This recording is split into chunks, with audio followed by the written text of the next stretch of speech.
तो दुर्योधनचा दुसरा भाग आलाय ना बघ, तो की मला बघायला. दुर्योधन हा कुठला पिक्चर आहे? अगं तो नाही का, त्यात गाणं होतं बघ ते, खुस खुस ठुस ठुस. धुरंधर होय. हा त्योच त्योच. त्या हमजानं आता पोराबाळांचा विचार करायला पाहिजे. एकतर आधीच बारक्या पुरीशी लगीन केलं होतं, ते बी जातीत नसणाऱ्या. मला तर हे अजिबात पटलं नव्हतं बघ.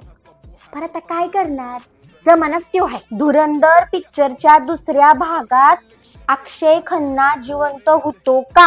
वय ग दिदे, त्या हमजाला पाकिस्तानातलं रेशन कार्ड मिळालं असेल का ग? मोबाईलवर दाखवत्यात की मोदीजी बी आहेत त्या पिक्चरात. मग राजकारण सोडून त्यांनी पिक्चर बनवायला चालू केलं वय. त्या जमाली बाबानं हमजाला प्रॉपर्टी द्यायला पाहिजे बघ. एकुलती एक पोरगी आहे, त्याला काय होतंय? तो हमजा बायकोचा फोन आला की कुठल्या बी कामात असू दे लगेच फोन उचल तू या. नाहीतर तुझा पप्पा जरा फोन केला की लगेच ठिसपीस चालू होते.